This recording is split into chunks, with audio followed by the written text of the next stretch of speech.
What's up, everyone? This is the BumCast. I am your host, HBIC, the head bum in charge, along with Baloney, the Southside bum, and a missing Dougie Freshness. He is once again on unauthorized, unapproved PTO that he just sprung on me last weekend. We were at Goose Island for Rare Day. He was just like, "Oh yeah, by the way, I'm going to be gone for 2 weeks on a cruise," and didn't even ask permission to go. 17 days. 17 days. We might as well put him on the IL, DL, whichever list you want, an inactive list. We might have to fight him in arbitration. We need some compensation back from Dougie. I know. This is ridiculous here. But he just springs it that he's going to be off for the next 2 weeks. So we got the 3-man show, old school tripod going in. So yeah, it's gonna be a good show. It's Thanksgiving week. We're ready to eat. We're ready to drink. Ready to celebrate with some friends and family. And we're gonna have a lot of nonsense here. We got a little Royal Rumble action, some headlines. So I'm actually ready. I'm already in the Thanksgiving mode. I'm drinking tonight. It's a short week. I got a couple whiskeys already pre-poured. I think this week I'm punting on this week. I got 2 more days of work, and I'm gonna. Your boy's gonna fake it till I make it. I think it's gonna be a lot of office runs, and I got to run to Menards for supplies and things like that. I'm on vacation mode. Yeah, so I got I'm in stout season, guys, and we like I said, we just did Goose Island last week. This is a Goose Island Dapper Rye. Little lighting issue there. This is a double bourbon barreled aged rye stout. So this is actually finished in Old Forester birthday bourbon barrels. Okay. So I got me my nice little Bourbon County. I'm on brand today. No free ads, but I'm branding. I gotta be honest though, I don't think I'm a fan of the rye stouts. This one doesn't do it for me. I'm not a fan of stouts in general. You guys were all up at rightfully so. You guys were very excited for Rare Day, and I'm like, I'm not gonna spend all that money to drink a bunch of beers I don't like. It just Dougie's tried, and Dougie's given me a good amount of stouts that I do like, but they're few and far between. And he argued with me. He was like, I just don't get it. Like, you could, get all those notes from whiskey, and it's very similar, depending on how they're barrel aged and this and that. I'm like, something about stouts, they just ain't for me. To me, it's like too heavy. I don't know. They're not that heavy though. They're yeah. I don't know. I don't know what it is for me. They can taste heavy, but they're actually like less filling for you, I guess, because less filling tastes great. Yeah, well, they're not Miller Lights, but yeah, I guess none of those carbonation or whatever. I don't know, but yeah, there was one we did at the Rare Day. It was a vanilla rye stout, and I absolutely hated it. It was too sweet for me. But I think it's just a rye stout. I don't think I'm a rye stout guy, but I'm gonna power through this because I ain't no bitch, and I'm gonna make sure I finish this beer, whether I like it or not. So you're just gonna have to. Also, it's coming in a nice. Okay, maybe they didn't list the APV on here. It's there. You just got to put your cheaters on. I tell you all the time when we're doing the bottle reviews. 16.5. 16.5. Jeez. 16.5. It's like in the very bottom corner there, like just hiding. So yeah, this might be a one and done for me. I might be feeling good towards the end of the show. You usually drive the show, Jay. But we go back and forth whether or not the segments. We do different segments. Sometimes I got the PowerPoint. Sometimes you have a very intensive PowerPoint that I'll tease for later in the show. We're doing a new segment called Royal Rumble. This was your brainchild. I liked it. You showed it to us pre-show. I might need you a little sober for this. I got you. But also a little drunk, unhinged HBIC. There's a good balance. brings the views. So, all right. So I want to start off, guys. I'm in a good mood. I told you guys last week in the show that my pup, she had surgery. She had her spleen removed, and she went very well through the surgery. We were waiting for the results, and the results came back, and no cancer. no cancer for the pup. So I'm like, Hell yes, everything. She is perfectly healthy. Now, she was prior to the surgery. She started limping a lot, and she's 11 years old, almost 11. She had both of her ACLs replaced when she was younger, and I thought maybe it's just arthritis kicking in, and maybe she's just getting up there. So I told the doctor, while you're under, can you do an X-ray on her and make sure her leg, she doesn't have anything wrong with them or whatever. And talking to the doctor, and he's like, yeah, so the X-rays came back. She doesn't have any fractures, anything like that. She doesn't have no signs for arthritis or anything like that where it needs medication. She has a soft tissue injury. Oh, and I'm my like, God. my dog is Eloy Jimenez. I have the Eloy of dogs. She has a front right leg soft tissue injury, and I'm like, what the fuck? How do soft tissue injuries just keep following me around all the time with sports teams? Now my dog, the dog's Eloy. Max Power Moncada. That's Yeah. that's a tough scene, man. You get on the White Sox trainers all the time. You're the one why aren't they stretching? They should be doing this and they should be doing that. Now you're gonna have to, whenever you point a finger, there's 3 pointing back at you, Jason. We got to get that pup stretched out. Yeah. So they said limit her movement. Just make sure you do some intermittent walks, and then you pull back, and then you do a little further walk. Just no crazy running or anything like that. So yeah, she's soft tissue injuries. She's got to get her steps in. Can't quit them. But she'll after 4 to 6 weeks, which is typical Eloy Moncada injury time frame. After 4 to 6 weeks, she'll be back to normal, and fully ready for she'll be ready for spring training, basically. Can she play right field? She probably could. She does suck at fetching though. So once something bounces past her, she doesn't really chase anything. That fits right in with the White Sox. Yeah. So speaking of White Sox, we got a lot of headlines here, guys. Let's let them rip. Let's just let them rip. Starting off hot. Yep, Sox Fest is officially back. We're back, baby, after a 4-year hiatus. Yeah, 4 years. 2020 was the last one, right? We're back, but it's not Sox Fest. It's Sox Fest Live. It's rebranded. They thought by adding the live they could fool us, but they can't really fool us. But it's going to be held at new location, Remova Theater. 2 days, 2-day event at the Remova from 5 to 9 each night. So going with, no more Palmer House, no more McCormick, going smaller, intimate, but we love the Remova. So we're excited about them being there. And I can't wait for Jerry to get up on the panel and take questions from all the fans. I don't know if that's happening, my man. I don't know if that's happening. First and foremost, I'm happy they're keeping it in Bridgeport. We've talked about the Remova and how we were really excited when, it got renovated. The 108 guys did something there, and I was really happy about it. I think it's good. I think it's good for the neighborhood. I think it's good for the community. I think it's good for the White Sox, and I think it's good for us. People complaining left and right. White Sox fans, I liken it to Star Wars fans. I had a discussion with someone yesterday about Star Wars, and no one hates Star Wars more than Star Wars fans. The same could be said about the White Sox. No one complains and bitches more about the White Sox than White Sox fans, and rightfully so. They've been bad for a long time. But when you complain about bring back Sox Fest, bring back Sox Fest, bring back Sox Fest, and then they bring back Sox Fest, you still complain about it. Shut the hell up already. Either it's gonna be a fine time, I don't see there's any difference between here or the McCormick or the Palmer House or anything else. Maybe it holds a little bit more people, but the Remova is an awesome place. The beers are awesome. I'm excited about it. Yeah, it's only a 5-minute walk from where I'm at, so this is perfect. So you're going to be handing out parking permits, Johnny, on your block.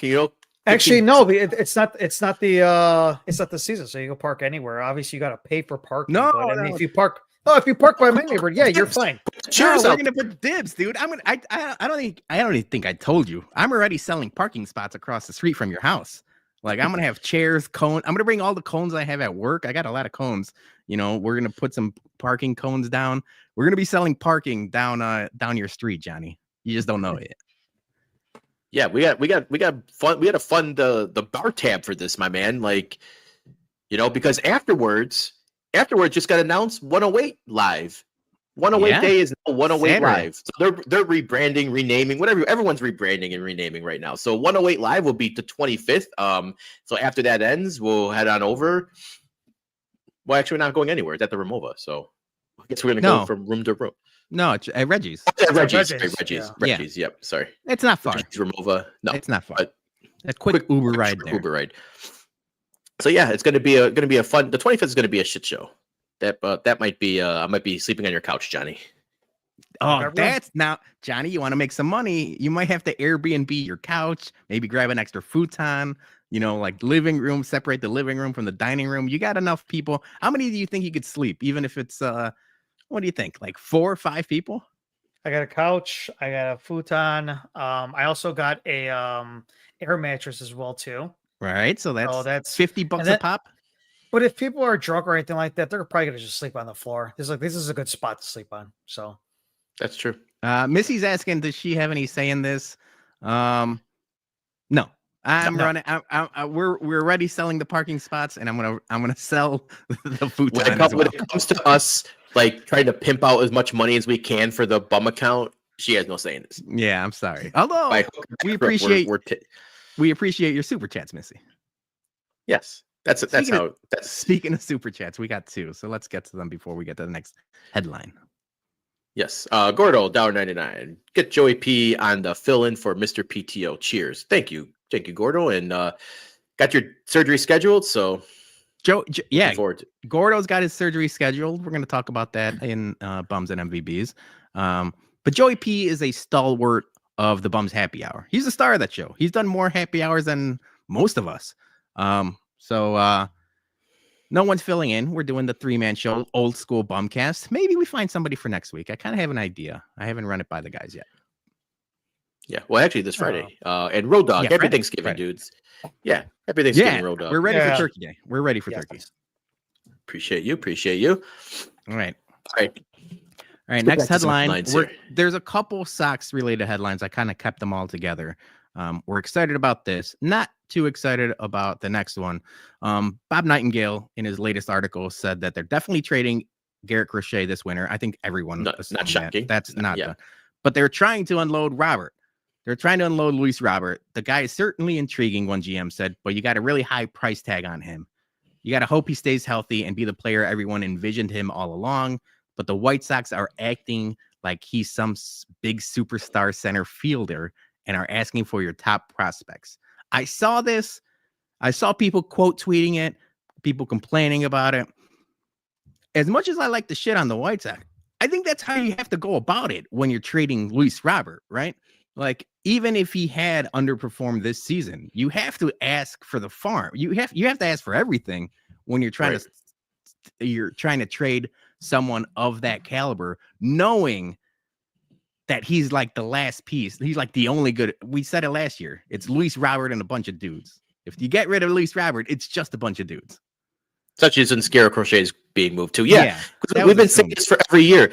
Like every year, Luis Robert, if he stays healthy and he can finally reach his potential next year. If he stays healthy, see if he can reach his potential.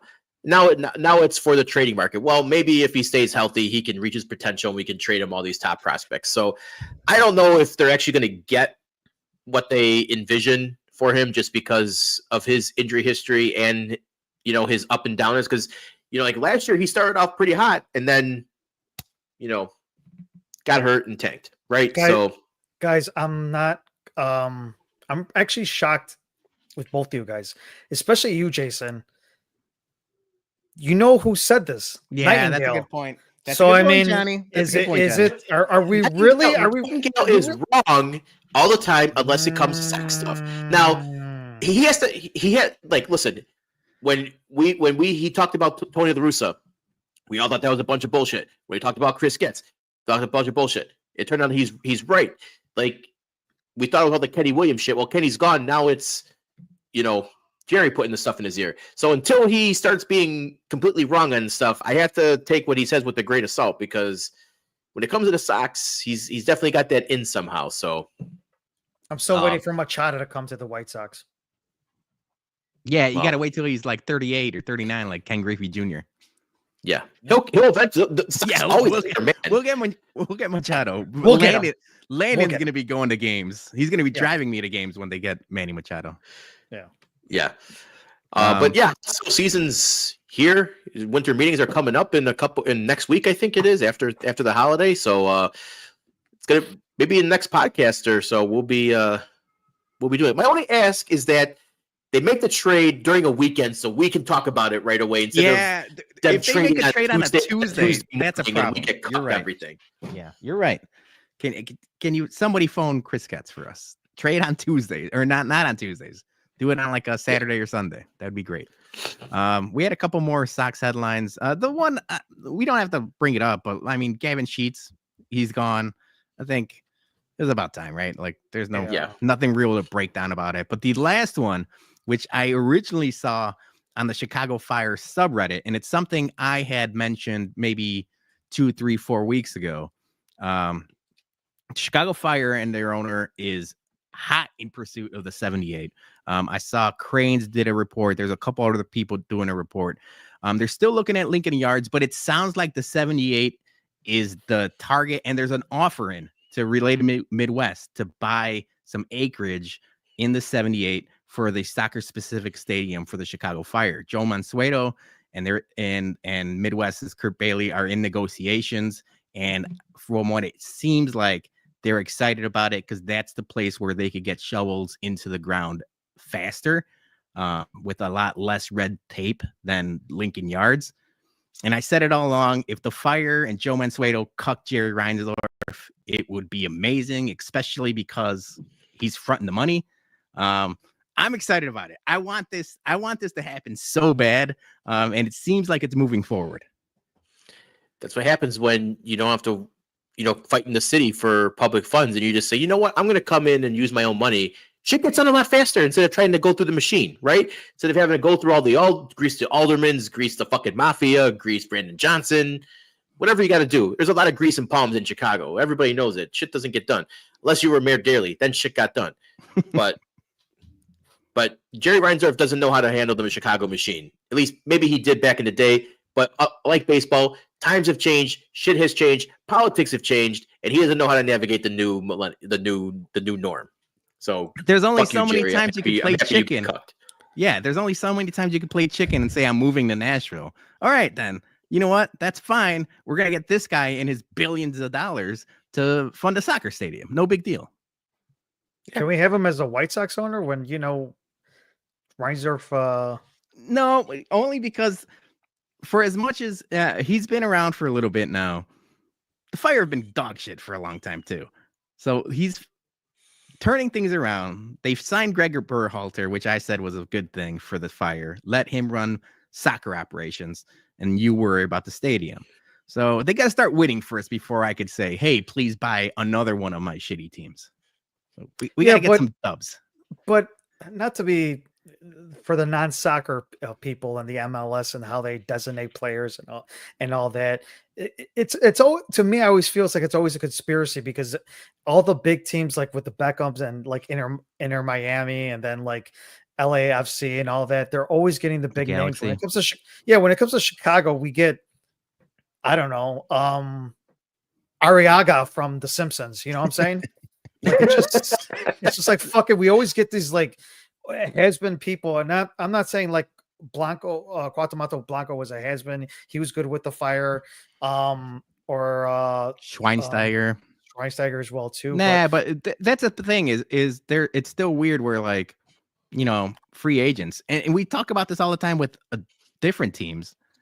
Like, you'd much rather go play soccer in Miami or in LA than in Chicago, where half the season you're playing in May and April, where like it might be snowing, and then the other half, like it's close to October by the time the season's over. People don't want to play in Chicago. That sucks. Got to pay the money. Yeah.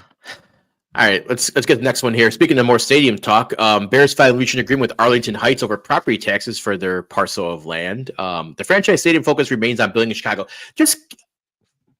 I just get so fucking frustrated with this shit when, like, stop with the political games and shit. Just put the shovels in the ground already. Like, I don't know what the fuck Kevin Warren just keeps on trying to fucking just dilly-dally off of this shit. Like, stop. It's like Fetch. Stop trying to make fucking Fetch, aka Lakefront, happen. Like, just get it done in Arlington already. If they're going to give you the property tax relief, okay, get the agreement signed where the school board and the town, Cook County, they're all in a agreement. Get it done. Stop with this fucking money. The city's not giving you money. The state's not giving you money. Fucking just the Friends of the Park isn't going to allow it anyway. So just go get Arlington. And then if you're going to keep on fucking going back and forth with this shit, sell the fucking team and let a new owner come in who can actually get this shit done with a clear vision and focus instead of just fucking jerking off two different, towns trying to fucking play against each other. Like, it's annoying. Yeah. Here's the problem, Jay. They're looking to get those tax breaks and they're looking for the government funded stadium because I don't think they got the money to build their stadium by themselves. That's why you got to sell the team. And the thing is, like, when I read this, they're still focused on a public owned stadium. Like, we already complain enough how this Park District runs the worst fucking stadium operation in all of the NFL. Because imagine having a parks department like run a fucking major franchise stadium, the inaugural team stadium, right? You got the fucking shitty ass field. Concessions are mid plus at best, So like, bring a owner in who's got the capital, who's got the fucking deep pockets, maybe has some outside investors who can come in, throw some couple 2-3 million in it, billion, whatever. And let's get a complex going. Let's get a whole entertainment district going. Public transportation with the metro and stuff. Like, just knowing our luck, I bet the news will break tomorrow. Yeah, Bears get the deal done. Yeah. So more circle jerking with Kevin Warren. Hope he's got them those stadium club stools picked out. I'm sure he does. That and he's got his car washed. Finally, our good friend, my arch nemesis, Bayless Jones. God, he's so dumb. He dropped off a package at Goodwill, which is nice, but then maybe clear out your backpack. Maybe people don't want your garbage at Goodwill. Like, okay, so he left an old wide receiver test in there, and everyone looked at the dates. It looks like it was 2022 season Luke Getsy playbook. Now I'm looking at those plays. Look, I'm no offensive coordinators, but those plays look fucking mid as fuck. I'm not surprised none of them worked. And the funny thing is, if you look at his wide receiver test, he has a few scratch outs. Like, yeah, he messed up. That's why you didn't make the field, dude, because you couldn't even figure out which route you had to run. That's the first thing I noticed. He had a couple of scratch outs, and I'm like, maybe he should have done this in pencil instead of pen. That's like rule number one of math problems or anything else like that. It was funny. So this guy Bailey, he had the tweet out, and it went super viral, obviously, because he's in Chicago, and I mean it's a Bears town. But he did not end up buying the backpack. He said he went to Goodwill, he saw it, he took the pictures, and he said he didn't need a backpack, so he didn't buy this. And I was like, what? You buy it for that? Yeah, I couldn't understand it. I'm like, tell me where the fuck this Goodwill is. I would have gone and bought it instantly. Like, it's crazy that you see this. You take pictures knowing what it is, and then thought, nah, I don't want to spend the $4 or whatever it is Goodwill's charging for this. It's crazy. Yeah.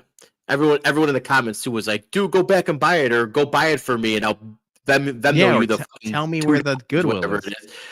Just the fact that you took the pictures for content and didn't keep it, like, it looks like it's a pretty decent sized test too. Like, I would have loved to, see more of this. Like, this would have been a good segment for us to do if we bought it, found out where it was, went and bought it. And well, isn't it still there? Like, that's a good question. People are going to be can we still buy it? He posted the location though of what Goodwill it was. Oh, he did. I don't think he did. If he did, I didn't see it. Maybe maybe My Sox Summer knows. Maybe he slid in them DMs Yeah, and said, we need that. We need this backpack. Yeah. But also, yeah, it's not surprised he's cut because he obviously failed that test. So, all right, last one. This went viral yesterday. We talked about Joey P's in the comments. Joey P held the door for George McCaskey at the game we went to for the Patriots. George McCaskey is still rubbing elbows with the people. This was at a tailgate before the game yesterday.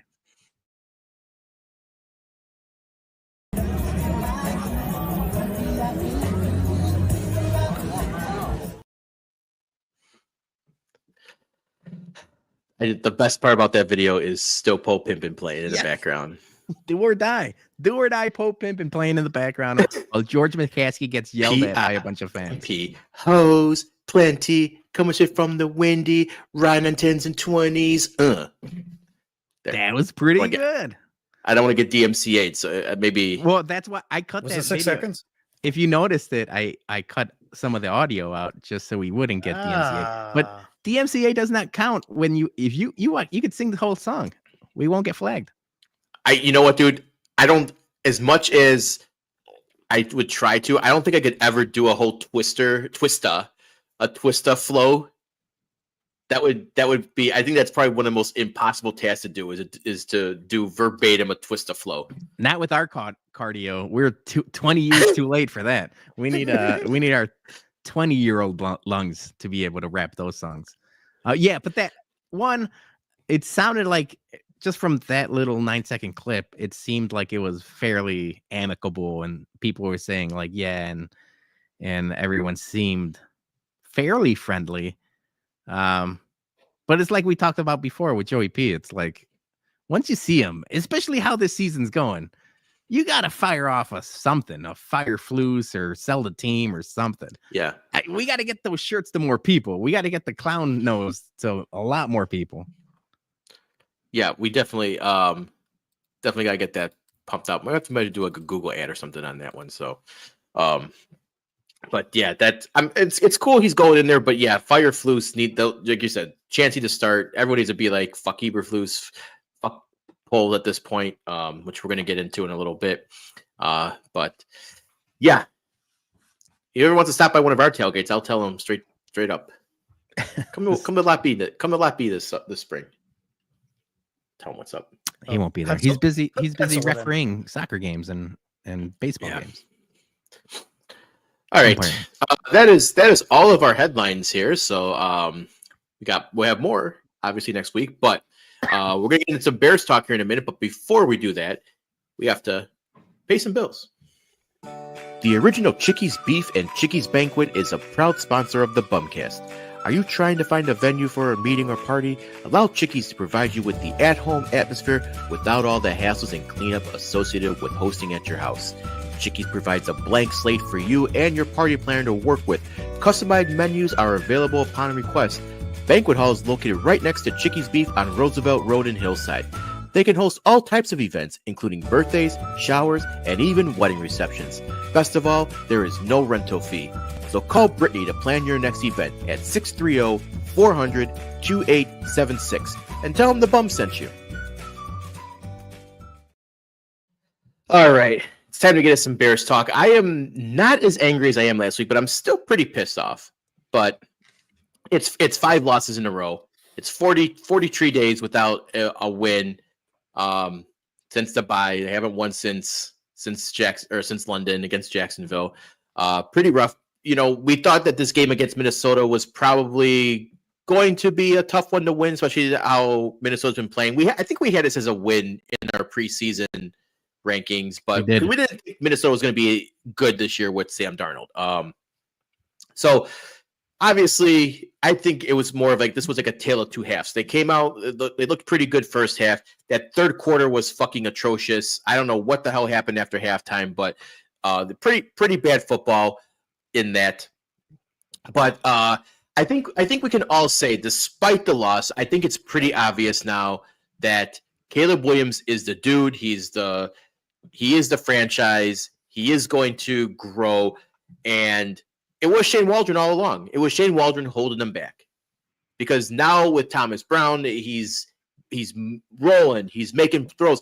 He probably had some of the 4 best throws I've ever seen a quarterback do before in that game yesterday. And just not Bears quarterback, just any quarterback. Any quarterback, yeah. Whoa. Some of those throws to Keenan, Right. the throw to DeAndre Swift, like he had some fucking zips in there, between coverage and everything. So I was very impressed the way he was slinging the ball around. And then obviously at the end, you're down 2 scores, and under 2 minutes, you get the touchdown, you get the onside, you give us a chance to tie it, we tie it. It fell apart at the end, but a lot of, I'm not giving Eberflus any credit on this because it was all Caleb and all Thomas Brown on this one.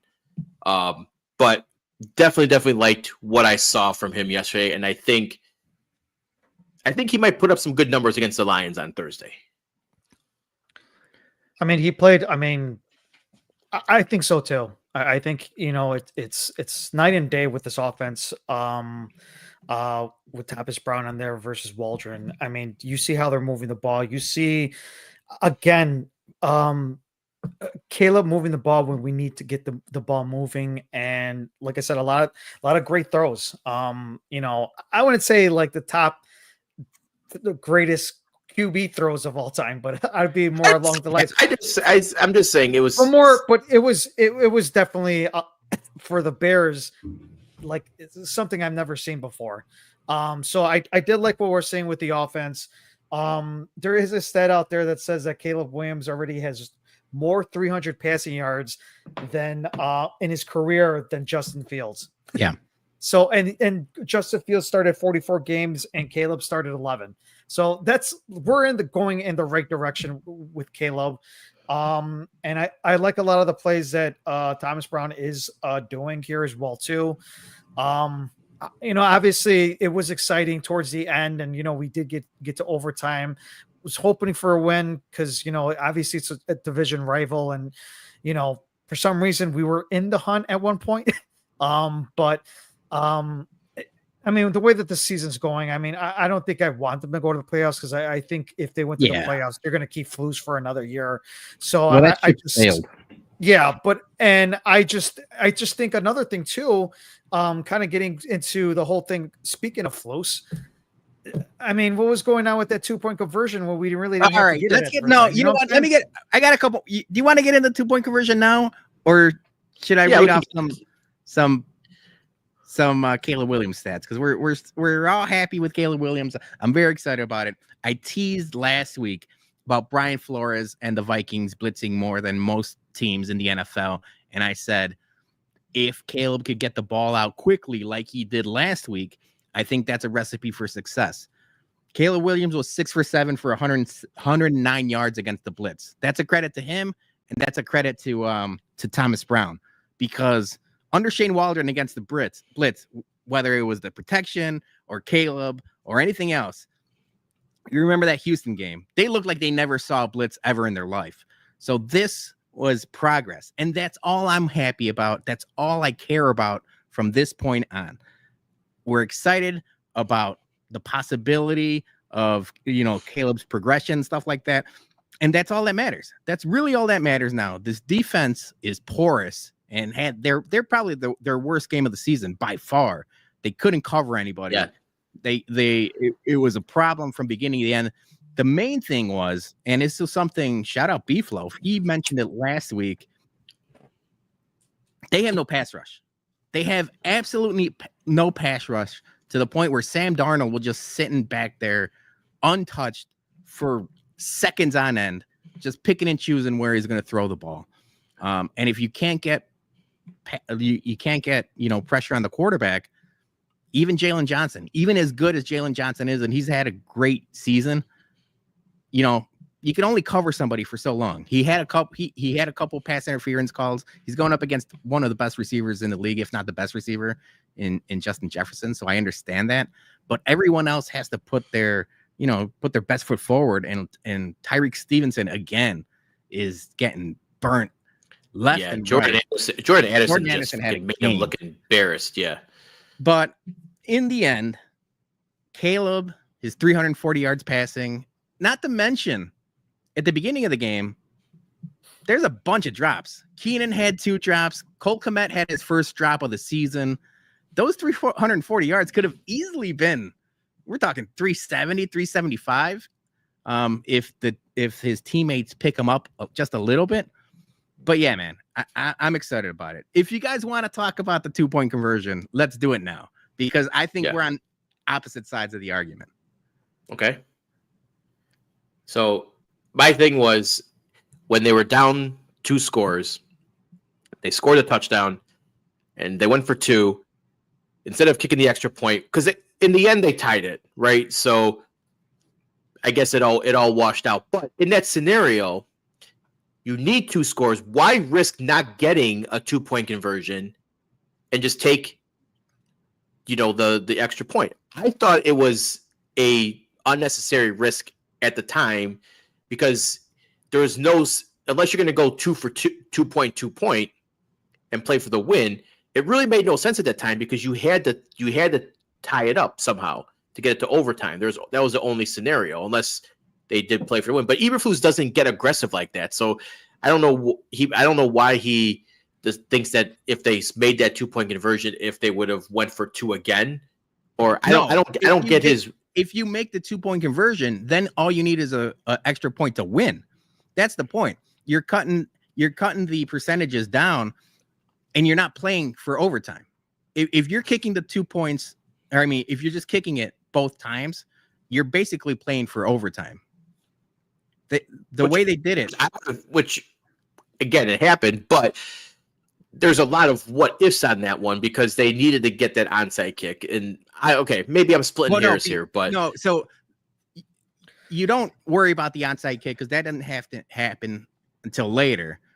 The point was, if you get the 2-point conversion, you just need 1 stop instead of 2 more possessions. And the fact that this the defense was not going to stop anyone. He knew that. The going for 2 is more of an indictment on the defense than anything else. But that's neither here nor there, because everyone on Twitter was arguing about going for 2 or not. The Vikings just drove down the field and kicked the field goal, which at the time I was like, oh, it doesn't matter anymore. And then the craziness happened. But at the end of the day, going for 2 in that situation is the right move, at least in my eye. We can't sit here and be like, Dan Campbell has the balls, or Sean McVay has the balls, or all these different things, and then shit on Eberflus for doing the exact same thing they would have done. I can shit. No, I want to do that. I want to shit. I want to shit at him for doing the exact same thing. We can shit on Eberflus for a lot more things than the going for 2, because at least in my eyes, that was the right move.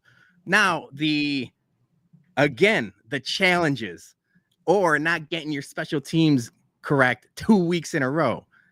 That's the shit I could be pissed about, especially the challenge. His argument for explaining that it was a dynamic play and that's why we wanted a challenge made no sense whatsoever. Like, I think I got the stat here. He is 2 for 8 on challenges, which is the worst of any non-first year head coach in the league. He's 2 for 8 on challenges. I mean, that's terrible. Horrible. Yeah, I guess I get your point. But I think me personally, I would have tried to play for the less riskier option of that at that point. You're 4-6. You're 4-6. Yeah, but you're down. But you're down. But you're down. No, but you're down. Anyway. But you're down. What, like, by all these points, and you're going for 2 did not make any sense whatsoever. Like, to me, it just feels like, let's just say he is like, all right, I'm gonna go and I got balls now. Like, where's the balls when we were with Washington? Where was the balls? Like, what does the 2 points? It's not gonna matter, man. I'll be perfectly honest. It never mattered, because all you're doing is you're doing the woulda, shoulda, coulda type of shit, and you don't know if they're gonna get that inside kick. You don't know if they're gonna get the touchdown. So all this is just like hearsay type of thing. Obviously we came back and they fought whatever they possibly could to win that game, but this is all just like, well, if they did the 2 points, obviously they fucking lost. That was the outcome in this whole matter at the end of the day, that this coach is incompetent, and I can't stand him. I don't know. I'm getting so fed up right now. I gotta calm down. Hold on, let me calm down. Yeah, I think I think the more egregious thing too is okay. We can talk about that, but 2 weeks in a row, you're getting a fucking block kick, and now he came out today and said that he's going to take more hands-on approach to special teams. No, I don't. Hands I don't off. want. I don't want you anywhere near fucking any more coaching and getting your fucking stink on anything else. Yes, Richard Hightower, he has not been good, special teams wise this year, and like maybe he should have been fired. Along with Waller, because like That's where the fact I've been that saying the Richard Hightower and the offensive line coach have been skating for the better Yeah. part of 2 years now because they're Eberflus guys. And right, because he advocated for Velus Jones so much to be on special teams as well. Like that's just fucking my point. A fireable offense, super egregious. But the fact that they can't, you had the blocked field goal from the Packers, and then the Vikings saw that. They did the exact same fucking thing, and you decided at that point, I'm not going to call timeout. I'm just going to just go and hopefully that, because look, Cairo Santos, he doesn't have like the strongest leg, so he's not going to get it up high for a longer distance. He has to kick a lower trajectory field goal, right? Because that's and he is accurate within 40 yards. But anything else, he doesn't have the leg strength. We always said that, like anything like over 50 is a risk, whatever. But my issue is like at this point now, if you can't figure out how to fucking stop the defense from blocking your kick, then don't kick the field goal. Just go for it at that point then. Because getting the blocked kick turning the ball over right there, basically midfield, is a lot worse than at least attempting to go for it, in my opinion. Because maybe you have a chance and maybe you can get it, or you know what, even fucking do a fake field goal, right? If you see them all lining up on one side, run a bootleg to the opposite side. I don't know, do something than just getting the fucking same old shit and getting a blocked kick. We keep saying it's an indictment on Eberflus, but it really is only because they made the adjustment. They made the adjustment after the block field goal against the Vikings. They moved the offensive line over. I think it was Darnell Wright or someone. They moved closer to the center. And my argument was, why didn't you do that before the game started? It makes no sense. It's incompetent. They learned their lesson, but it took 2 blocked field goals to do that. They didn't have this problem last year. I complained about if you want to talk about Cairo Santos and the problem it is, I think Sylvie had the tweet out there. Do the Bears have a kicking problem? I said this last year that I'd rather have a big leg that misses more field goals than an accurate kicker like Cairo Santos, because it limits your offense scoring points, because you're never going to go for it past like 45, 46. We saw it last year with Eberflus. Like they were punting inside their own 50 sometimes because they were too chicken shit to kick a field goal. That's long gone. The cap hit right now on Cairo Santos, they signed him for 4 years. So we could talk about Ryan Poles signing a kicker that can't kick 50-yard field goals for 4 years. That's a problem. The cap hit, if they get rid of Cairo Santos right now, is higher than the cap hit on Saquon Barkley. That's a problem. That's a problem that your fucking field goal kicker can't kick 50-yard field goals. But to the bigger point, it's the 2 blocked field goals aren't necessarily a Cairo problem. It's an O-line problem or a special teams line problem. They didn't have this issue in the past. Somebody figured it out, and now they got to adjust, and they adjusted too late. And again, an indictment on Matt Eberflus. The only saving grace for Matt Eberflus was that he had a really good defense, and that's long gone. It's been gone since the Washington game. That Hail Mary broke the defense just like every other part of this team was broken. So you got to get rid of him. If it's not after this Lions game, it's going to be at the end of the season. But like we talk about, like I just don't want any more stink. Like you talked about it, like he's going to be more hands-on with the special teams. Just give him his writing papers and get him out of town, because anything he touches turns into fucking shit. Yeah. K-Fed said everyone's aware of trajectory now. Yeah, it's a blueprint now. Now you got tape, you got a trend, right? So now they know how to get those hands up. And you mentioned it, Peter, like after Thursday's game, it's a mini bye, right? So If You they know, don't fire if him, they- if they don't fire him on Friday, they're not firing him until the end of the Yeah. season. because this would be a perfect time to, if you want to have Thomas Brown be the interim head coach / offensive coordinator. He's calling the plays, whatever. Good. But yeah, it's got to be Friday or go fuck yourself, because look, we got 6 games left, and I cannot take fucking 6 more weeks of, we're taking it week by week. We're gonna look at the tape. We're gonna make adjustments. Accountability starts with me. I gotta be better at communicating and collaborating and blah blah blah blah. Fuck you. I can't take 6 more weeks of this shit. If it's 6 more weeks versus them having him come back, I'll take the 6 weeks.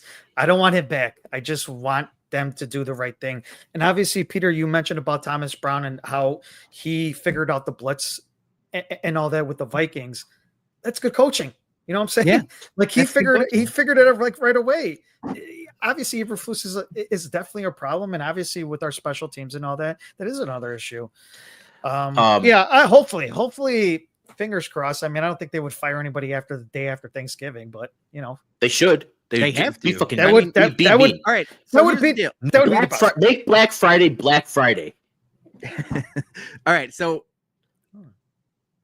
what would it take on Thursday for him to get fired on Friday? If they beat It needs to be complete like blowout. the Jack. Like yeah, a it has to be like that.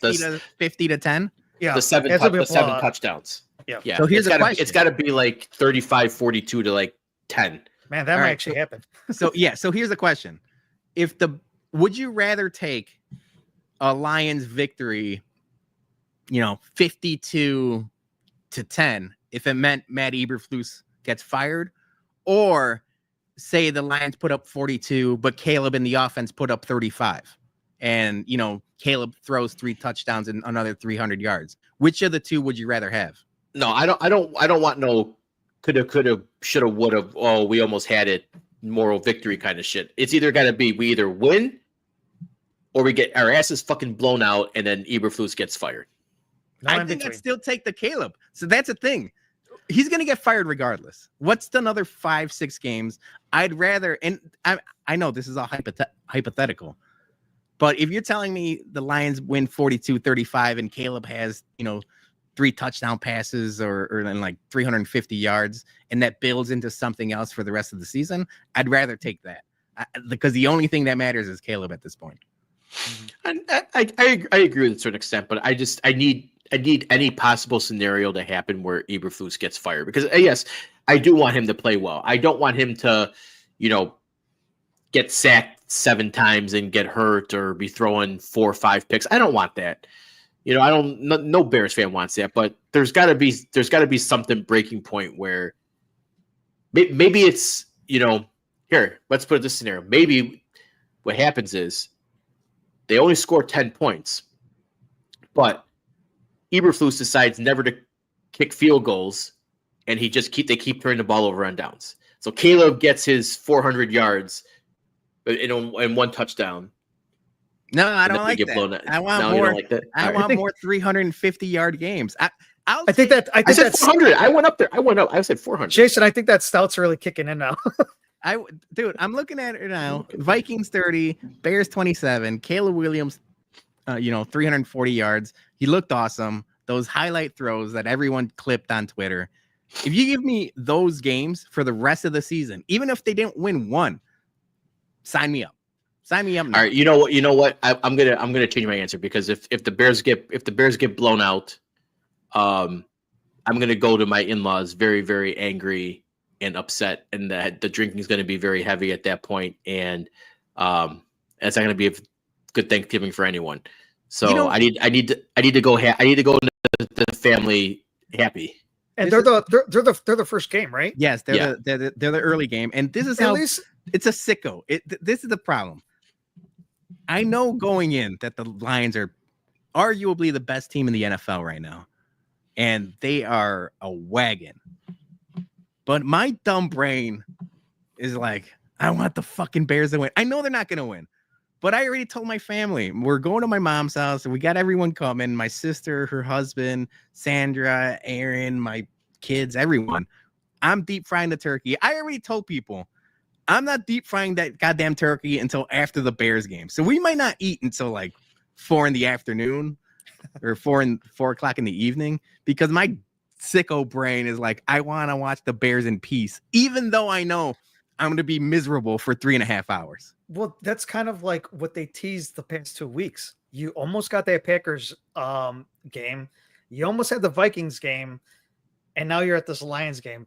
They played the Lions good last year twice. Yeah, you're right. And they were up as well, too. They were leading.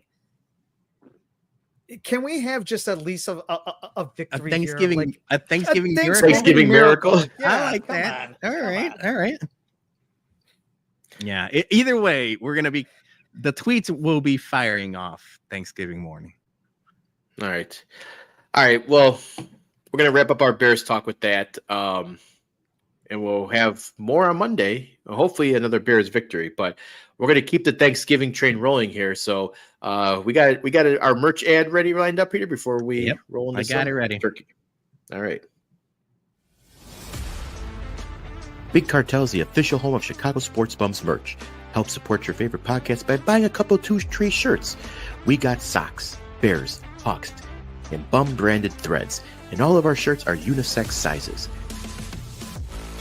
Remember, all the proceeds go back directly into our Whiskey at Comiskey tailgates that keeps them free for everyone. And keep an eye out for new shirts coming very soon. So visit shysportsbums.bigcartel.com today.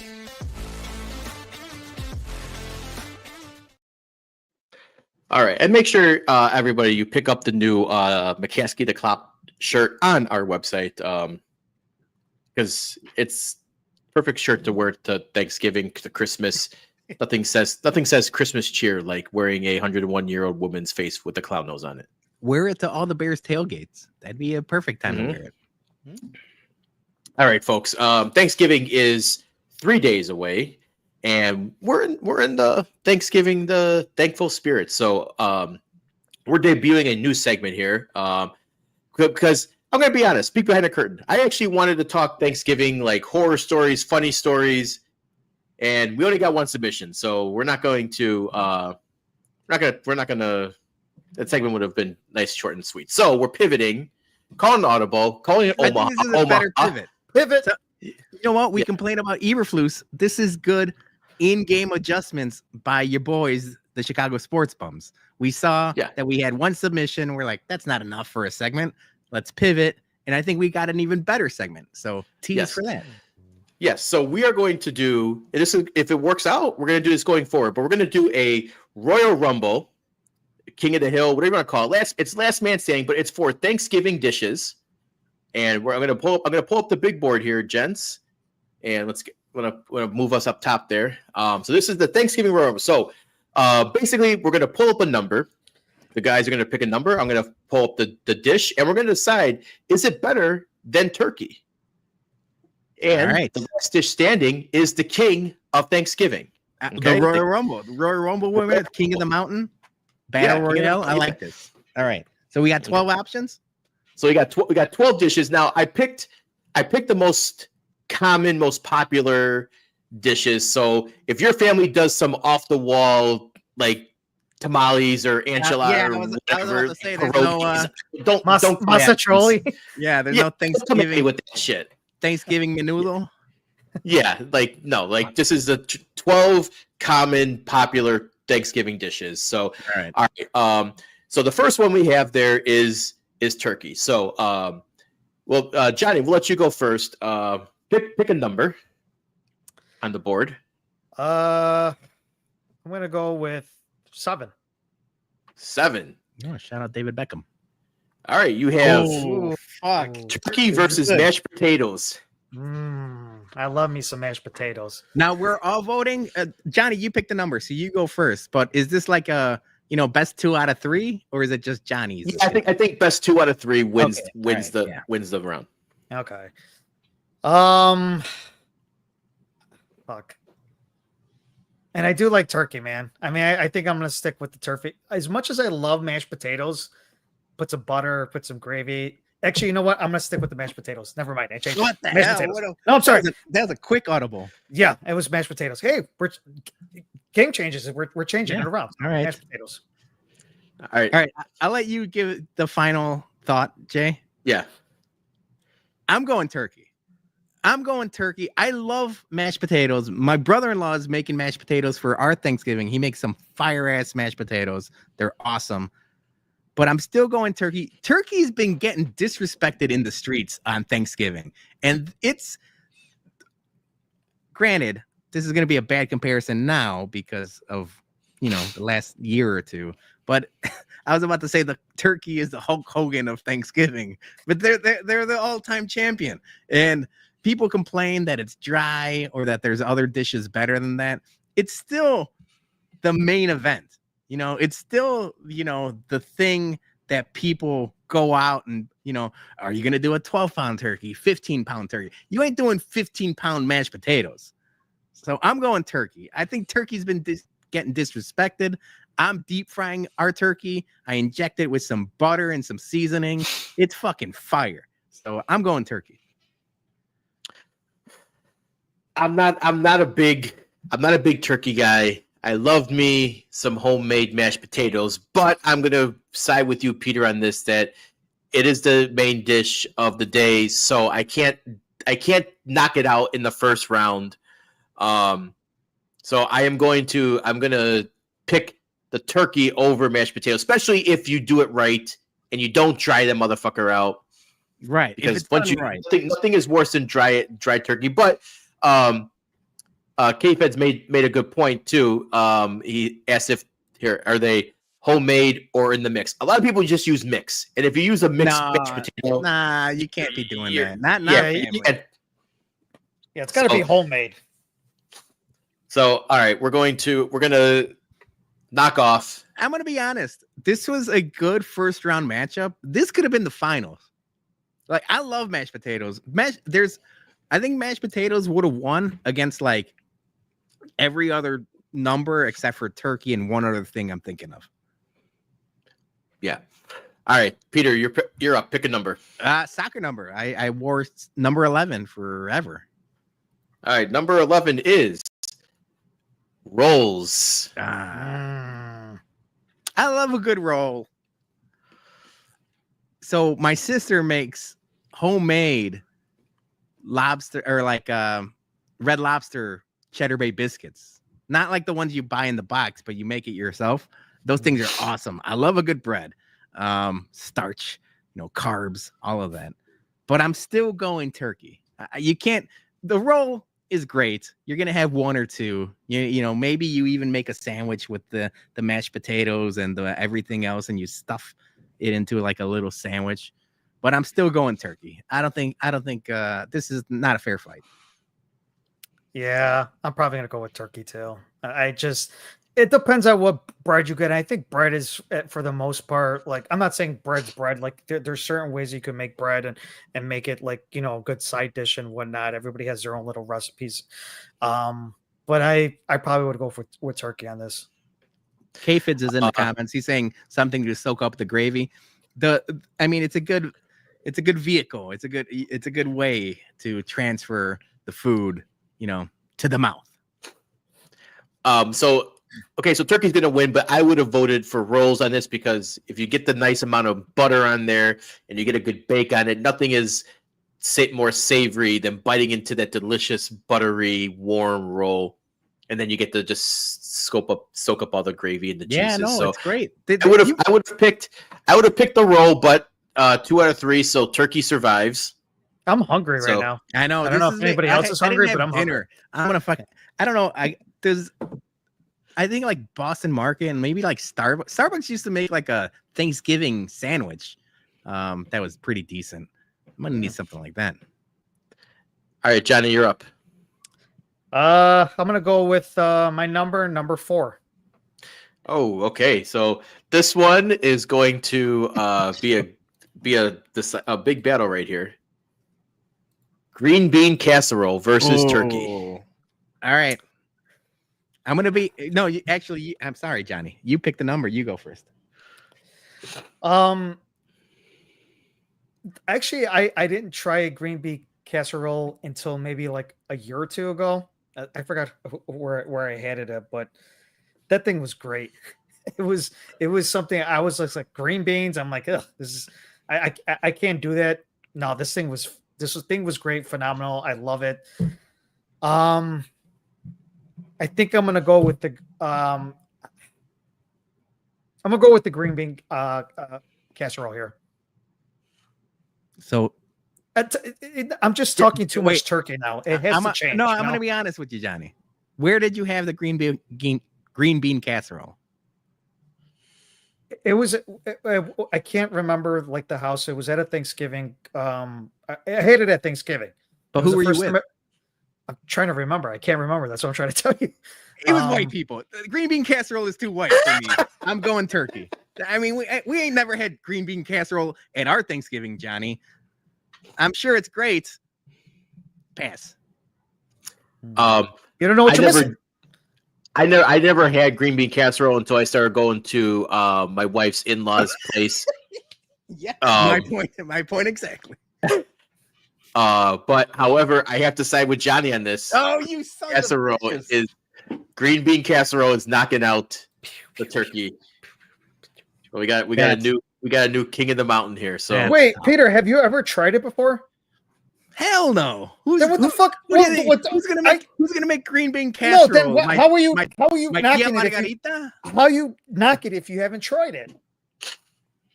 Somebody make me green bean casserole. Somebody make him some green bean casserole. It's very good. I was very skeptical. Yes. I was very skeptical myself until I had it at my in-laws, and I was like, okay, I see what the hubbub is now. So this whole thing's under protest now. Oh, yeah. Good gosh. All right. Let's move on. Yeah. Road Dog says those fried onions on top are a vibe. Yeah, you can't the fried onions just make it it's the shit. Damn. It's really good. You know, Jose, shout out Jose. He's shocked. He's just as shocked as I am. But yeah, some good crunchy onion strings on top. You got the onion strings, man. That's what gets it for you. I'm a big fan of crunchy onion strings, especially like on a burger and stuff. I just haven't had it. I'm sorry. I got to give it a shot. All right, I'm up. Peter, you're up. I'm gonna go with Jason Kidd, number 5. Number 5. All right, we have. This is mac and cheese. Yes, I'm a mac and cheese. Jason, you say you're a soup slut. I'm a mac and cheese slut. I mean, you don't get this size without being a fan of a couple, 2-3 pastas and cheeses.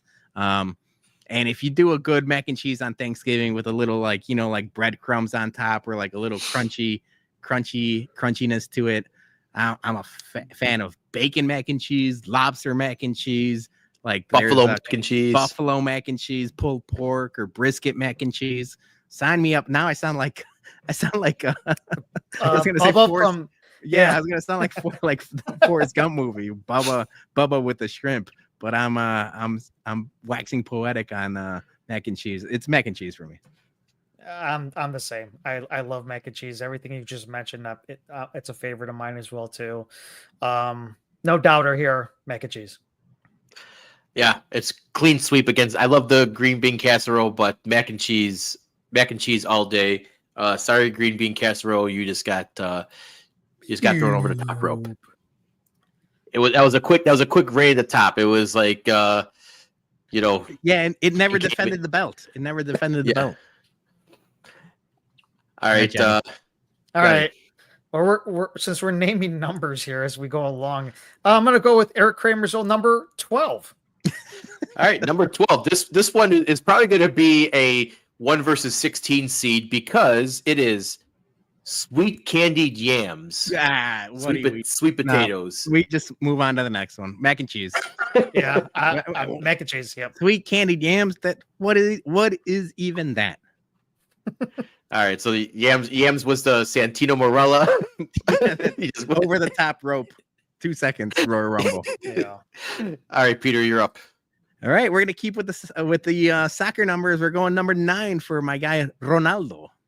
Okay, the original Ronaldo, not Cristiano Ronaldo. Right, so Brazil. This is going to be a battle of the heavyweights here, gents, because it's mac and cheese versus stuffing. Oh, this is. Can I abstain? Can I abstain from voting? We'll let the comments decide because my fat ass loves both of these things so bad. Oh god damn! I didn't know this matchup was going to come in so quickly. But mac and cheese versus stuffing. This is you a know tough what one. you know what the problem is, or at least in my head, like Julie's family does like bohemian stuffing, which is awesome. And then like when we go to our what used to be our grandma's house, our Uncle Pepe's house, they do a different. Every stuffing I've ever had is awesome. I think somebody once did the White Castle stuffing. Awesome. Oh yeah, I remember that. Yeah. But like every stuffing I've had is awesome, but I only ever have stuffing on Thanksgiving. Mac and cheese, I can have whenever I want. Every restaurant has a decent mac and cheese. Like I think I'm going stuffing. This is hard, man. So I still love the mac and cheese, but I love stuffing. And yes, there's different variations of the stuffing as well too. I even like the stovetop stuffing. The stovetop stuffing is slept on. Yeah. I'm gonna go with stuffing. It's a clean sweep too. It's stuffing. I'm a stuffing. I get it. It's the only time I ever eat it. And if it's homemade, maybe if Christmas. it's not stovetop, it's crispy. I never had the White Castle, but I've always wanted to try it. But yeah, it's the one time of year where I just get to indulge, and I'll take like however the tray is, I'm taking like a third of that motherfucker right off the bat. Like, yeah. So mac and cheese, sneaky good warmed up. It's almost like a chili. Like they always say, like chili's better the next day after it's been reheated. Something about stuffing when you reheat it on a Friday and you're making like that, ultimate Thanksgiving sandwich. That it's beautiful. It's a beautiful thing. Yeah. All right, stuffing's on top right now. Johnny, you're up. So I'm gonna go with Tyson Chandler, number 3. Number 3. All right, here. Now this is what goes good with stuffing. We got gravy. Oh, see. All right, go ahead, Johnny. I see. I'm ready to. As much as I love gravy, I mean, I'm still gonna go with the stuffing. Yeah, same. I got to pick with stuffing here. Like you can't just like it's basically a condiment. I understand it's a staple of Thanksgiving, but if you told me, hey man, we got stuffing or we got gravy, you can't eat the gravy unless like what the fuck? I mean, like, you can. I mean, you can have it. It's stuffing. Technically, I think stuffing. Yeah. All right, so stuffing is winning. I put some gravy on the stuffing, but yeah, it's gravy. Unless you want to have a grabber, you can't just be eating the gravy out of the boat. Inject it to my brain. I have a Capriati's, or you can just sound good. Pour the gravy down my throat. Yeah. I mean, I'm right there with you, but see, Joey P said I'll take my tia salsa over the gravy. All right, we're going with the GOAT, the greatest of all time, Lionel Messi, number 10. Number 10. All right, this one it might be an interesting battle. It's stuffing versus Brussels sprouts. I don't fuck with Brussels sprouts. And whenever people eat it, don't lie. Everyone in the comments, be honest. Whenever you eat Brussels sprouts, it makes your farts stink like high heaven. No, thank you with the Brussels sprouts. Even the piss too. But no, yeah, yes, piss. No, more farts than anything. I think piss is the asparagus. What's worse, White Castle hamburger farts or Brussels farts? Yeah, I think Brussels sprouts, because at least the White Castle farts gives you a little remnants of the onions and the cheese of the White Castle. Like you're thinking it's White Castle. No, thank you with the Brussels sprouts. I'm going stuffing still.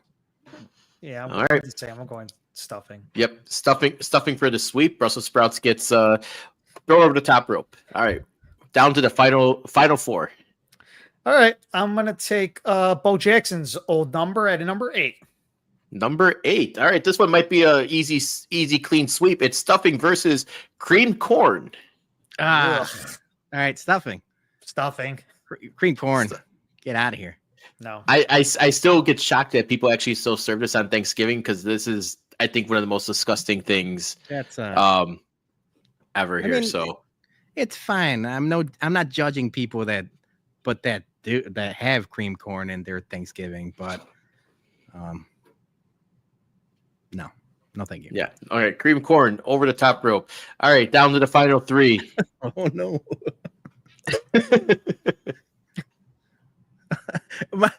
What I was gonna say Sorry, wait, Jose. you know what I was gonna say? I stopped talking because I'm like, do I want to say this or not? But now that I was gonna say, my whole thing was like, I'm not judging families that have cream corn, but if you need a loan, let us know.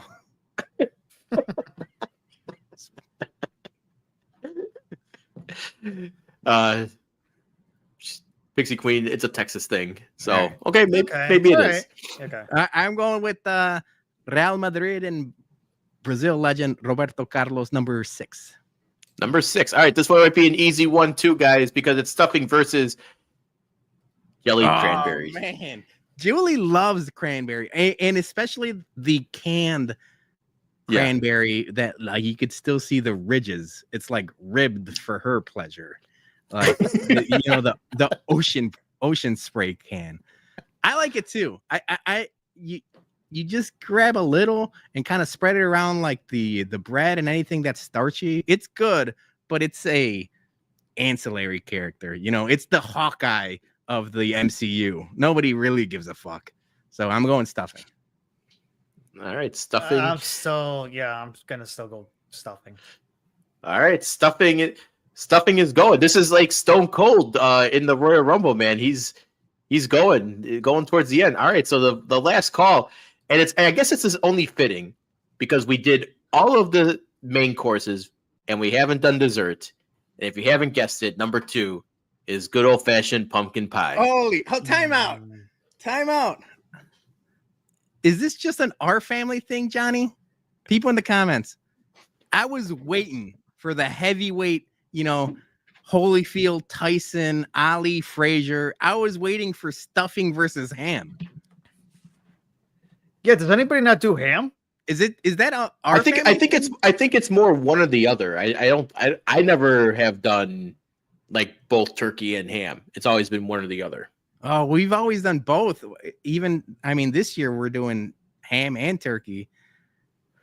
I'm shocked. I was waiting for the heavyweight. Yeah, I thought it was ham too. I mean, I love pumpkin pie. Don't get me wrong, love it. Yeah, but same. I thought there was going to be some ham in there. The pumpkin pie. All right. No disrespect to the pumpkin pie, but that's competing in a different category of desserts. If we're talking Thanksgiving meals, I think we got to go ham versus stuffing. All right, hold on 1 second, because we can pivot. Everyone's pivot. Everyone's here. Like what? No ham. We need ham. We do ham. We do both. Okay. So we gotta it's not just us. All right, hold on 1 second, guys. Peter, the masticholi thing, that was us. The masticholi thing for sure is us, especially as a Mexican family. We just do random pastas for no reason. Yeah. Which I love. Yeah. Joey P's asking, where's the mole? Oh. Hold on. It didn't save. Trying to save it. Oh, wait, that's why. Hold on. I'm pivoting here, folks. We are live, folks. Nah, no worries. We are live. Yeah. No worries. All right, here we go. Sarah's mad. I think Sarah is low key really hoping stuffing wins the whole thing. She said, "Hold up, you can't put stuffing up now against another entree." All right, it's not letting me upload this image here. We talked about this being a Royal Rumble. Sometimes in the Royal Rumble, there's last minute entries. There's collusion and surprises, or maybe a Money in the Bank cash in. So this is what this is. Ham is making a run. Ham is making a run at things. All right, we're gonna try this one more. We're gonna try this one more time. There we go. Yeah. All right.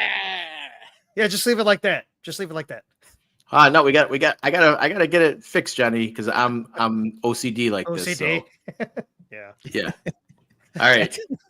It's Oh, ham with the That's chair. Ham's music. That's Dum Ham's dum dum music. dum dum dum dum dum dum dum dum. I'm going ham. Oh my I'm going gosh! ham. Oh my gosh! A honey baked ham, a regular ham, a glazed. I gotta go protein. I love stuffing. I love the starchy, bready, carby goodness of a stuffing. But at the end of the day, I would have gone turkey ham 1 and 2, but turkey got kicked out early. So I gotta go ham. I gotta go protein on this. Yeah, I love stuffing. The one thing I absolutely love in Thanksgiving, and I might get some flack for this, but I love ham more than I love turkey on Thanksgiving. I don't know. I don't think that's a hot take. I don't think that's a hot take. I love ham so much that like I like I said, I'm gonna have my sides of mashed potatoes or stuffing. I mean, and then the bread. Ugh, I'm getting hungry. I can't wait for Thanksgiving. It's ham. Ham. All right. Damn. Well, Ham is the total it's- Easter meat.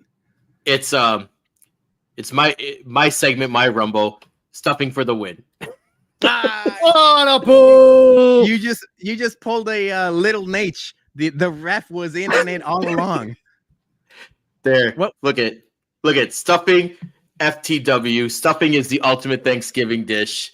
It would have beaten pumpkin pie. It would have beaten pumpkin pie hands down. It would have beaten pumpkin pie. Johnny, what was the name of the ref that was always with the NWO? Oh, Joey P's in there too. I can't think of it. Oh, That's what I was gonna say Neil Patrick, but that's a fucking actor. Nick isn't it? Patrick. Oh, Nick Patrick, yeah. You just pulled a Nick Patrick. You It's all right. You spent 5 My minutes con- my loading up contro- that my ham picture control- just so you could do stuffing in the end. That's That's fine. right. I had That's fine. Montreal screw job all over again. ring the bell. Stuffing for the win. Congratulations to you and Sarah on the stuffing victory. All right. Well, that was our first ever Royal Rumble. I like was that. good. I hope you guys, I think we're gonna I have hope you this- guys we're enjoyed gonna it. split this That was with different things. That'll be a recurring segment. Yeah. I like it. Yeah. So, all right. I think the only thing we have to do, gents, is to bump some people, right? Correct. Let's. I think he's a bum.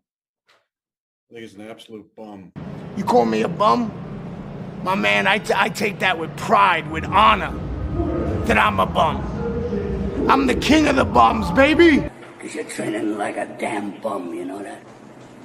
Bum. A bum. Bomb. All right, let's get to our listener. What a bums and MVBs. First up, Joey P. Bum of the week. My Telemundo internet provider. Yeah, my dude, you got to upgrade that Wi-Fi router, my man. Get that Wi-Fi 6 going, or Yeah, just he's laptop. he's a stalwart of the Bums Happy Hour, which is returning this Friday. So Joey P, my man, you got to get some. What is it? The Cat 6 cables going. Yeah. Well, you got to get the Wi-Fi 6 going. So you got to get the new router, but it's mostly just like your PC's, your laptop's processing power, right? So if you have a 10-year-old, 7-year-old laptop and you have the newer technology, it's not going to upscale for you. So you got to upgrade everything. So all right. Is MVB Saquon Barkley for helping pull off the miracle comeback win last night? Yeah, I don't want to talk about Saquon. Fuck Saquon. He's good. Damn good. I got Saquon. I got Saquon yesterday. It's you and Joe Shane, the GM for the Giants, that is going to lose his job for getting rid of Saquon. You're the only two people that don't want to talk about Saquon. I was killing Joey P yesterday until this guy just went for like 500 yards yesterday. I think in our league he had like 55 points or something like that, right? Yeah, it was like 56 crazy. points. Yeah. Gordo, bum of the week, the fancy matchup between. Okay, see why are you gonna throw this shit out there? Yes, my whole team was on bye. My backups were on bye. I had backups of the backups playing. So like, I don't know why we're talking about me and Peter's shit matchup here. He texted me multiple times yesterday about fantasy football. One of which being like, your bench has more points than your starters. And I'm like, I'm aware of this, Gordo. He needles. He's a needler.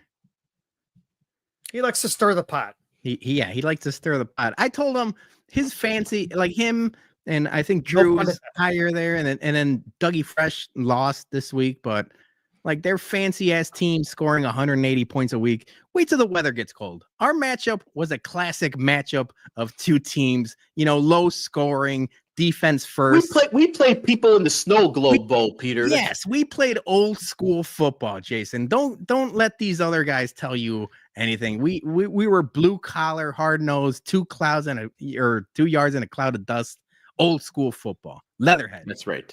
Are you guys still talking about fantasy football? I don't know. We scored. Yeah, shit. I don't know. MVB, everyone who has bought a Gummy Strong shirt from the Sadistic Penguins. So yes, if you haven't got yours yet, stop by their website or their Twitter page and grab yours. So help right. support the Gordo man, who's got his date finally for his bypass surgery. So keep him in the prayers and keep sending us donations if you want to help with his medical bills. Just scan that Venmo code, visit us, DM us. Slide our DMs. We'll give you the information. Or buy a shirt from the Sadistic Penguins. Yep. Drew Bogues, MVB. My wife for taking. Oh God, I'm gonna sneeze. Oh. Sorry about that. My wife for taking great care of myself and the family before, during, and after my emergency room trip this weekend. Also, the doctors for taking great care of me. I don't know what you got, Drew, but I hope you're good. It sounds. I saw this and I'm like, what the hell? I hit him with the DM. It sounds like it's everything thumbs up. So we're happy that you're doing all right, and we're happy that the wife took great care of you. MVB. Mm-hmm. Yes. Pixie Queen, MVB. Jose for thinking the Bears were going to win in OT. Yeah, we all thought that too. I thought it at least. I thought they had. They got me during the Packers game. I swear to God, I was going. I think it was because it was the Packers. You just got to get your spirits up for that game. This game. Even after they tied it and they went into overtime, I did not leave the couch. I did not take my watch off or anything. I knew this was going bad. Bum of the week is me for letting Jose watch that OT game, knowing the outcome. All around bad. It happens. You still got to watch. Also, I will say, Caleb Williams needs to know /learn when to throw the fucking ball away. Taking a 20-yard sack in overtime is unacceptable. Throw the fucking ball away. Thomas Brown, if you're listening, teach him to throw the fucking football away. Those are rookie mistakes. He's had 2 or 3 of them this year. One, the first game of the season, where we were like, oh, rookie mistake. He's had a couple more of this. He was trying to make a play. I saw somebody breaking it down, saying he was waiting for someone specific to get open. You got to just get rid of the ball. Yep. All right. K-Fids. Caleb Williams, but not because he's an actual bum, because he really has me believing he is something special, and for setting me up for my potential heartbreak. He's both my MVB and my bum of the week. No, he's that dude. No, he's that dude. He's that dude. We're not there yet with him. Yeah. All right, next up. Yeah, man, Jack, MVB, the new endless Black Friday sales notifications we're getting texted, replacing the endless political texts we're getting. Yeah, my email box is spammed as fuck. So that is bum of the week. I totally gave up on the Bears game yesterday. This morning, I found out they tied it up just to lose in overtime. I feel more mad now. Bum of the week. Next day, delayed pissed offness. Offness? I made up that word. I like that. Pissed offness. I like it. Pissed off? Yeah.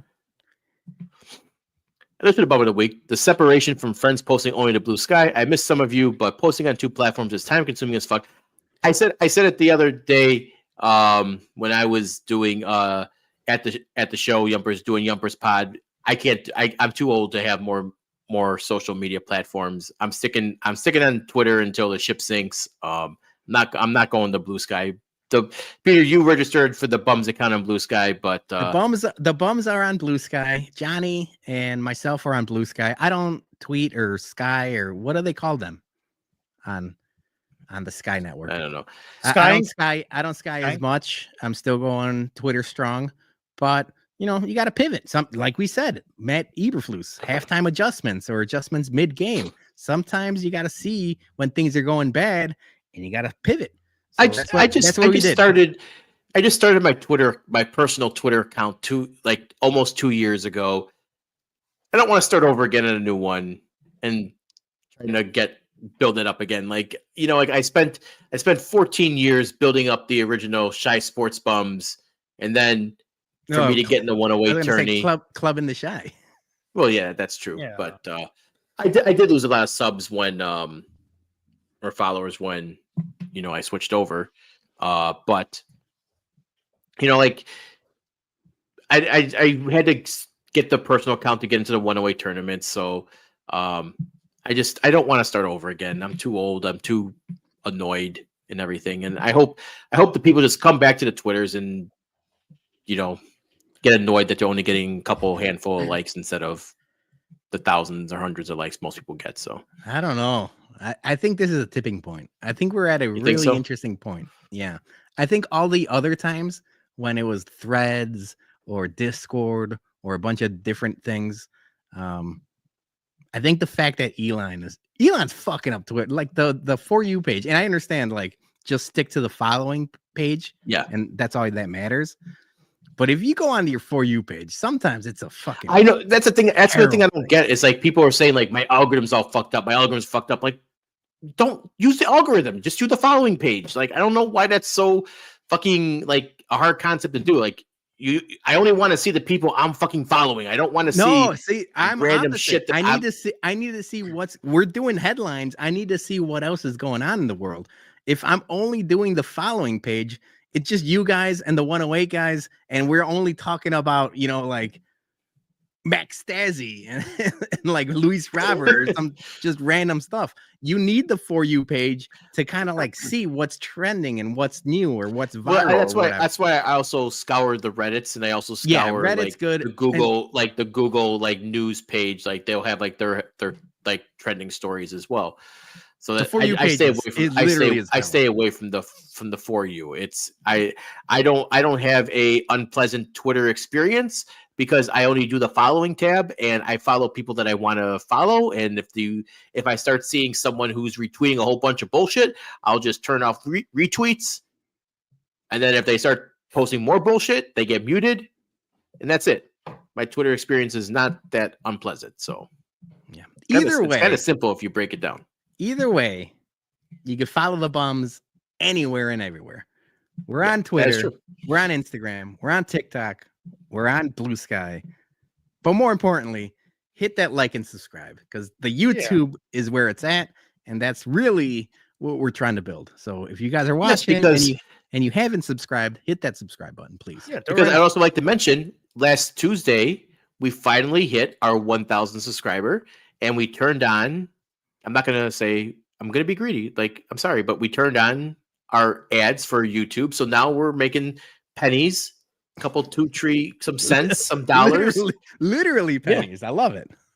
But it all adds up, right? So it the residual income now. So go, if you're a subscriber, go back and watch all 500 plus videos from us and start patting our wallet somehow. Whiskey reviews, bourbon bums, the Bums Happy Hour, the MCU review that might be coming back soon this winter, and everything else we're doing. Appreciate you guys. Yeah. All right. I'm going to kick off our bums and MVBs this week.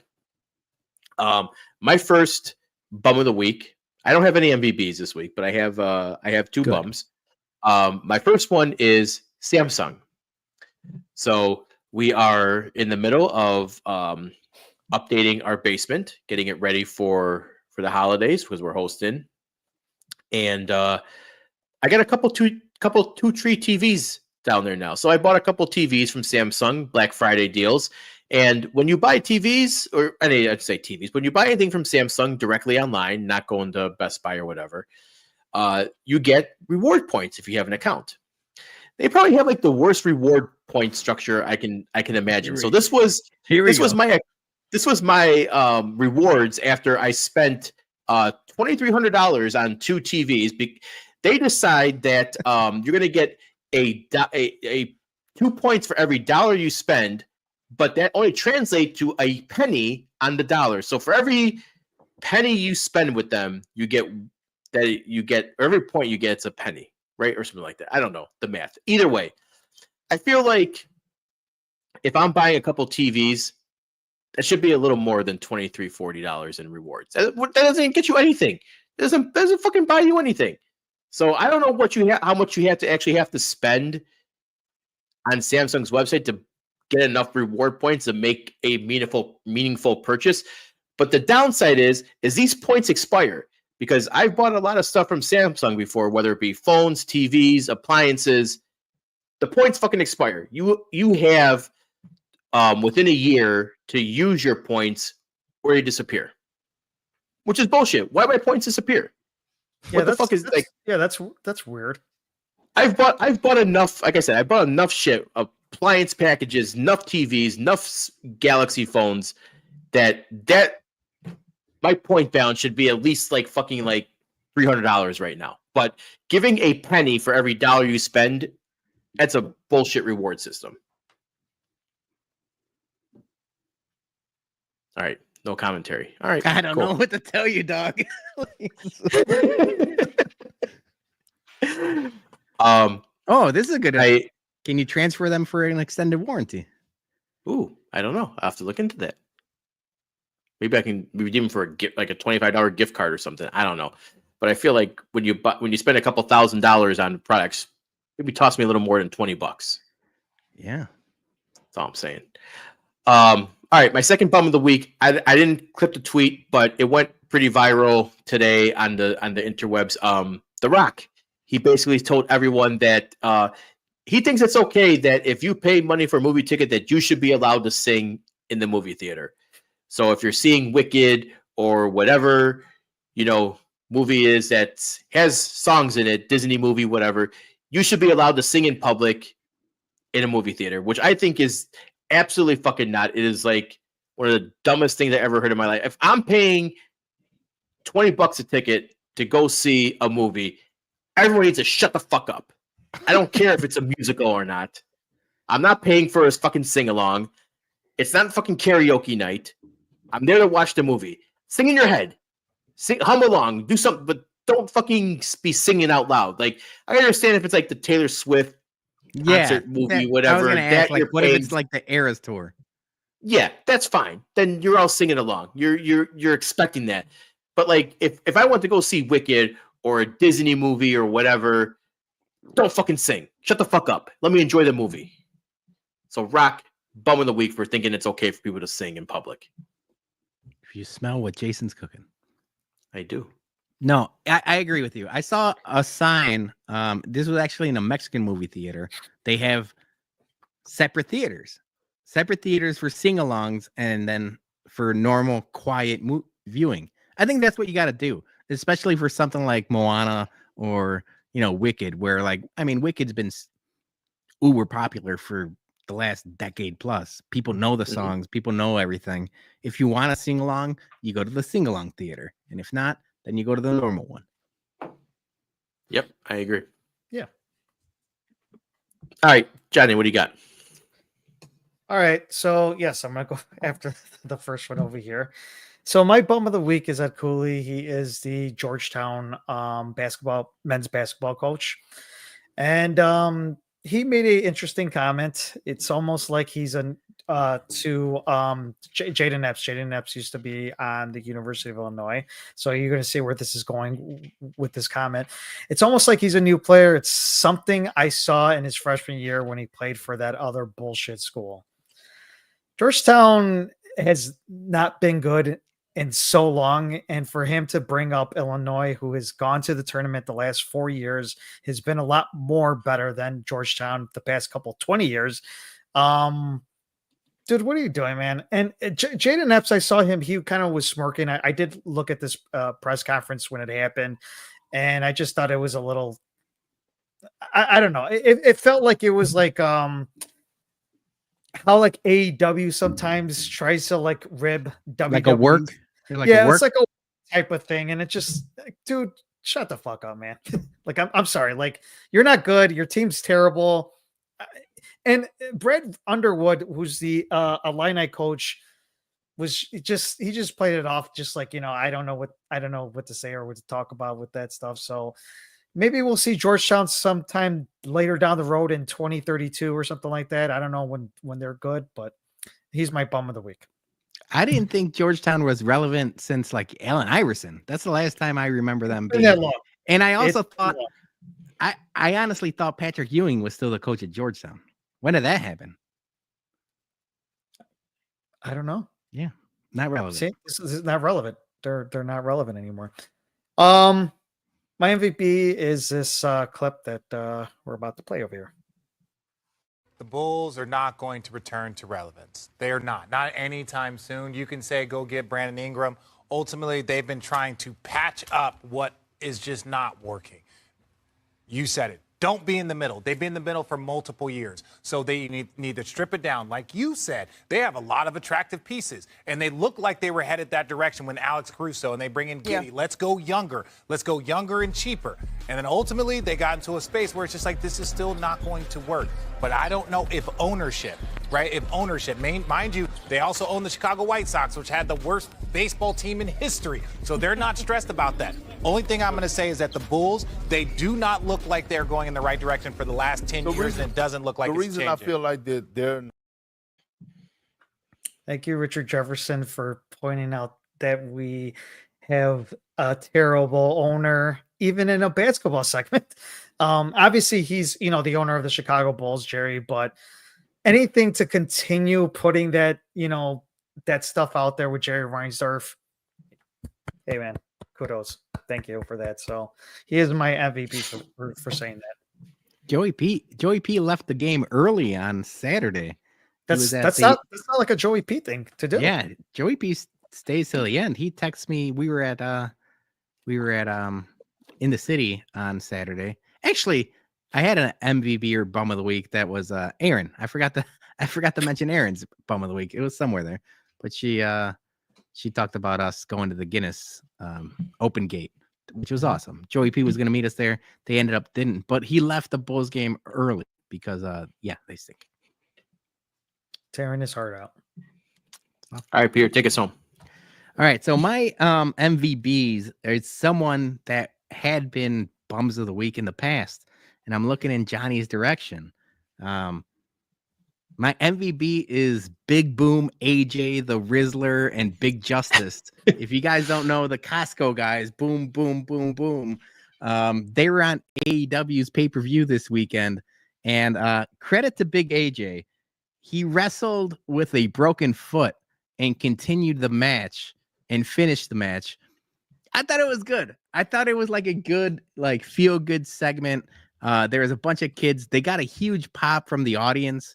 It was just like there's something to be said about like, there's still like the Santino Morellas of the world or Doink the Clowns of the world. Like we like wrestling because of Stone Cold Steve Austin and right now MJF or all those guys, but it's still meant to be a family oriented show. And those guys did that. And I thought it was good. I thought it could have gone a lot worse, but the Costco guys brought it. They brought the boom to AEW. So my MVB is Big AJ the Rizzler and Big Justice for the spear. Sorry, Johnny. All right. I know you don't like him. You know what? I pointed this out real quick. I did point this out. I can't knock somebody who is doing everything they could possibly can to make it, just to make it, make it in this world and hustle. Yes. And I know he was a wrestler, prior in the independent scene and all that. And, he actually got to a big time wrestling event. AEW is pretty big, regardless of whatever, a lot of WWE fanboys say. But I'm not going to knock him this time. I actually think that was pretty cool that, he got to live his dream going into an actual like bigger event. So I can't knock the hustle. I thought that was actually pretty cool. I did not know that he was injured as well too. So that was like another, kind of respect factor as well too. Broken foot. Yeah, broken foot. So I got to give kudos where kudos and I must just say this one time to them. So boom. All right, my main bum of the week. I had one earlier yesterday. My neighbors put up their Christmas lights. 2 neighbors. I saw them. I was peeking out the window. They were putting up their Christmas lights as the Bears game was going on. And I know both of those guys, making me look bad. I'm here watching the Bears like a normal Chicagoan or, Chicago suburbs. And these guys are putting up maybe they had the right idea, but they're tryhards. Go sit down and watch the goddamn football game like a normal person instead of getting up on a ladder and putting your Christmas lights up. I was pissed off because or do it before the game, like I did. Do it before the game, or do it, the day after Thanksgiving. Do you have your Christmas lights up? Julie started decorating the inside. So Julie does the inside. I do the outside. I haven't done shit. So I know I'm late to the game, but I saw those guys putting up their lights, and I'm like, you motherfuckers! Caleb Williams is driving right now. Go watch some fucking football. I put up the outdoor lights before the game. So we started around 10:30, and I had it all done like 15 minutes before the game started. So damn, it takes you like 2 hours. You're done. Yeah, I don't put up a whole lot of Christmas lights. I basically just do like the first level gutters, and then like around the window, the tree. We wrapped it, so the wife helped, and we got that shit knocked out. I go around the perimeter of the gutters, but all the way around the house. Oh yeah, no, I only do the front. I don't do the sides. Oh yeah, it takes fucking forever. That's why I was pissed. Yeah, I'm like, I probably should have, watched the game later, but no. All right, but my main bum of the week, and this was trending. We're all fans. We're all, childs of nostalgia, childs of the 90s, John Stamos. John Stamos had a Instagram post because Dave Coulier, who is Uncle Joey, which is technically not Uncle Joey. I didn't know this, by the way. I didn't realize this until like 2 weeks ago. Someone mentioned that in Full House, throughout the history of the show, no one ever called him Uncle Joey. He was always Joey. It's almost one of those like Mandela effects. It's obviously Uncle Jesse, and then Joey was a friend. Needless to say, I'm rambling now. Dave Coulier is going through cancer. He's in stage 3 non-Hodgkin's lymphoma. And John Stamos had an Instagram post saying, nothing like throwing on the ball cap and flexing some Photoshop skills to show some love and solidarity for my brother, Dave Coulier. You are handling this with so much strength and positivity. It's inspiring. I know you're going to get through this, and I'm proud to stand with you every step of the way. I love you. And he posts this picture, and this is him wearing a ball cap, not shaving his head in solidarity. This is the craziest Instagram post I'd ever seen. I don't know if it's tone deaf, and I understand. He's been famous for his hair for 30 years, not the hair and all this stuff. And people in the comments were saying that him shaving his head is like an affront to God, and it's spitting in God's face because of that gorgeous head of hair he has. But when you're going in solidarity with your brother, you got to shave your head, motherfucker. You can't just post this. You can't just put a fucking swimming cap on with a little bit of airbrushing and saying like, I'm with you side by side, because tomorrow you're going to take that ball cap off and you got a full head of hair. Meanwhile, Dave Coulier is fighting for his life. Shave your head, John Stamos, Uncle Jesse. Wait. What if he's actually really bald and his hair is just a piece and he doesn't want to give it away? I like this conspiracy theory. I like this a lot. You think he's actually balding? What if it's like John Travolta? Remember, like John Travolta? John Travolta wore like the piece for like a while, and then people found out that he was actually bald, and he like leaned into it. What if Uncle Jesse's been bald for 20 years, and the hair is just a facade, and to keep up the looks and the nostalgia, like, and he doesn't want to peek behind the curtain, because once you shave it, it ain't coming back. Yeah. But didn't they say that there was it was a cap, right? He's wearing a cap. That's what I'm saying. So it's yeah. But Jason's saying, what if his real hair is actually fake and he didn't want people to know? Yeah. So once you shave it, I understand what Jason. Back. Like, I understand what Jason was saying. This is He has- crazy. I think Yes, I think this This is is like the tone deafest post I've ever seen, and I've seen some bad, Yeah. Instagram posts. okay. I gotta take this down. I can't look at it anymore. That's freaking me the It's fuck like, out, dude, man. it's like, dude. Nah, I'm not gonna say. Dude, it. yeah. Prayers up to Dave Coulier. Yes. All right. That is our show for tonight. Thank you everyone who commented, who liked, subscribed, share, super chatted. We appreciate you all. We'll be back Friday for a Black Friday edition of the Bums Happy Hour presented by Jack's Place. So I'll probably already be drunk as fuck for that happy hour because gets Goose Island, Bourbon County release day. We'll be planning on going out. I'm going to be going out and drinking. Doing some day drinking for the Goose Island and everything. If anyone wants to join us at Bavarian Lodge, you're more than welcome over in Lyle. But yes, we'll be back Friday. Until then, everybody have a very, very safe Black Friday. Have a very happy Thanksgiving. Enjoy time with your friends, your family, all that good stuff. And we'll see you guys very soon. Gobble, gobble, motherfucker. Gobble, gobble.